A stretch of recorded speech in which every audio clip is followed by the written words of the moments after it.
Good morning, folks. I am here in my Ioniq 6 t-shirt because we are talking the refreshed 2026 Ioniq 6. It was just revealed at the Seoul Mobility Show in Korea. The car did get a pretty significant exterior restyling, interior as well, but other than that, we don't know too many details, but let's jump in and talk about what we did find out. It's hard to believe it's already been on sale for almost 3 years. It didn't come to the US until spring of 2023, but it did go on sale in 2022 in other markets. And it has kind of not been a great seller here in the US, unfortunately. You guys know that I do lease and SC rear-wheel drive. That lease is coming up on its first year, which means I have 1 year left. So potentially the new Ioniq 6 will be coming out next spring, if not later this year. I love the car. I think it's a fantastic EV, fast charging, huge range figures, really just the best road trip vehicle. I drove one from Seattle to Boston, only stopping to charge in a little over 48 hours in the out-of-spec I-90 Surge last year. Super fun. But I am glad to see that it is getting a refresh because honestly, they got to get these sales numbers up somehow. I know that sedans just aren't the best sellers in the US, but anything they can do to try and make this already good car sell a little bit better is perfectly cool with me. So what didn't we learn at this event? Well, we didn't learn whether it's getting the larger 84 kilowatt hour battery pack or not. They really didn't give any technical specifications. They did say, though, that the Ioniq 6N, which is the high performance version akin to the Ioniq 5N, is going to be revealed this July. So that is coming up in the next few months. We've been seeing leaks of that for over a year now at this point. It is also safe to assume that if and when it does come to the US, it's going to have a NACS charging port. They're going to be ditching CCS. All the new cars released in the US are going to have NACS ports. I just saw today too, the EV9, the 2026 going on sale in Canada right now, does have a NACS port. So Kia is now making that transition as well. The upcoming refreshed EV6 will also have it. They did reveal, however, though, that the Ioniq 6 is now going to be getting an N-line trim similar to the Ioniq 5. The Ioniq 5 N-line is available all over the world, but it's not coming to America for now. We are getting the XRT off-road focused variant, not the N-line, which is unfortunate. I really do like what they did with the N-line here. It does have a more aggressive front end, and it does take a lot of styling cues from the Ioniq 5N and N-line. So I'm sure this is probably pretty similar to what we're going to see the actual Ioniq 6N appear like. You can see, similar to the new Sonata, they have split the headlight modules. So you have the LED accent light up above, and then you have the actual headlight module located down lower in the bumper. You can see this one has the digital side mirrors, which are not going to be coming to the US. In this side view, you've got some N-line badging on the front quarter panel. And then the back is where it gets really weird versus the standard Ioniq 6.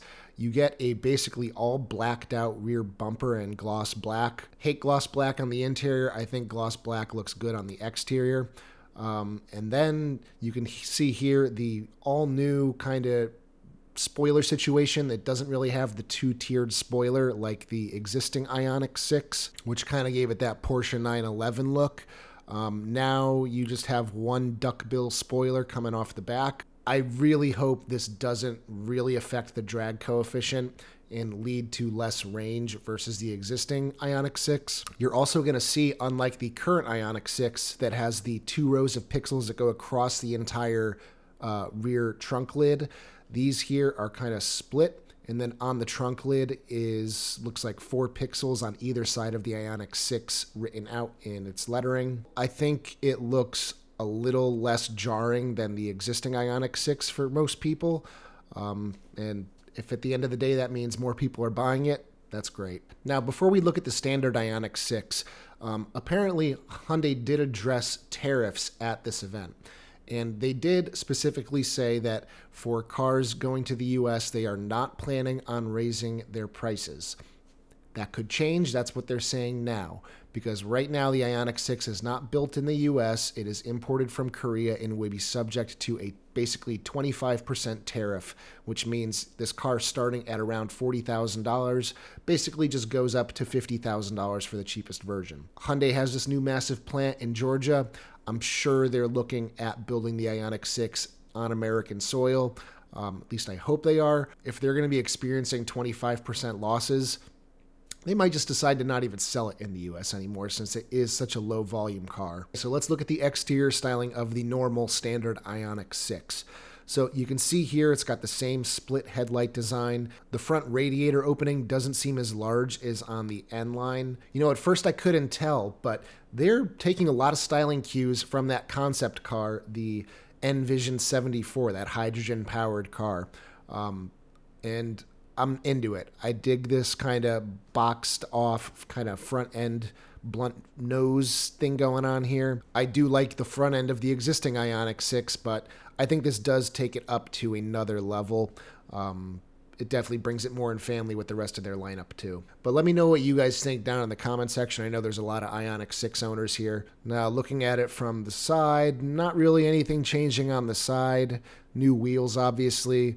Most of their new cars are kind of coming with these kind of hook designed wheels, kind of look like fish hooks. It's hard to tell in this photo. This might be transmission blue, but it is more on the gray side. Now looking at the back of the standard Ioniq 6, you're going to see that signature LED light bar, which looks the same as the existing Ioniq 6. You've got the Ioniq 6 logo, which is behind the clear plastic lens on the trunk.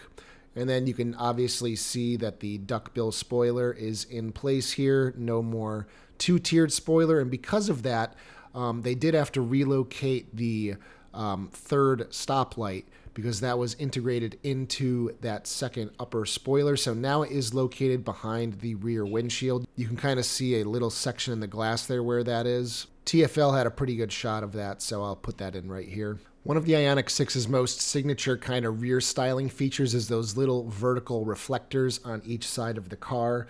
Those have been rotated 90 degrees. You can see the group of 8 white pixels followed by all those little red pixels, now leading to the license plate in the center. It does just lead to a more traditional looking rear end. I think it's probably going to be more favorable for most people. Now, I don't know if we'll ever know what Hyundai's decision was aerodynamically here. When they released the Ioniq 6, they talked about how much time they spent in the wind tunnel and how important the double spoilers were. Not really sure how this is overall going to affect range and efficiency, but fingers crossed, not too much. That's basically it for the exterior. Let's move into the car and talk about what's different there. So this refresh is definitely akin to the new 2025 Ioniq 5. You can see on the dashboard there is now the CCNC software system. Looks basically like the same steering wheel out of the new Ioniq 5. Same seats, same door panels. This car looks like it might have the digital rear view mirror, but in the US, the Ioniq 6 does not come with that. Same two-tone interior lighting. Just like with the 2025 Ioniq 5, the biggest redesign here is going to be HVAC controls, radio controls, and that center console. So if I'm being perfectly honest, the center console on the existing Ioniq 6 leaves much to be desired.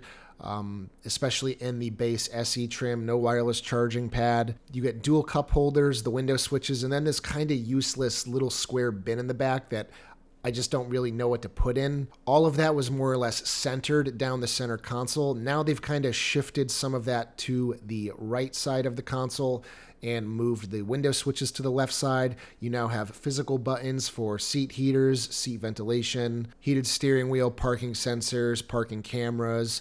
Auto hold was there on the existing Ioniq 6, but it was the basically only button outside of the window switches and door locks, of course.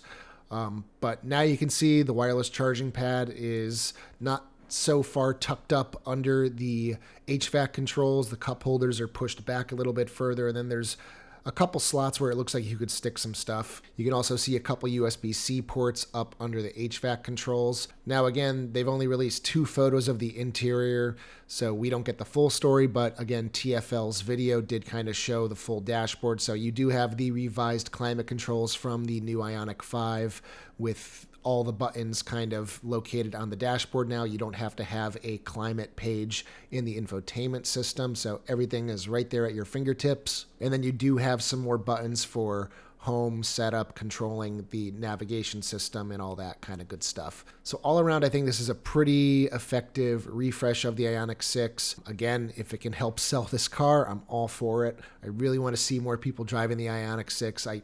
never see them on the road. Even here in Boston, I've only seen one probably in the last 6 months on the road, and that was at an Electrify America charging station. So it's cool when you do get to see them. So all you Ioniq 6 owners, what do you think? Do you like this mid-cycle refresh, or do you think the original design was best? Let me know down in the comments section. So anyway, guys, if you liked today's video, give it a thumbs up. Check out my store, ioniqguy.com, for accessories for your Hyundai, Kia, or Genesis EV. And as always, I will see you guys in the next one. Take care, everybody.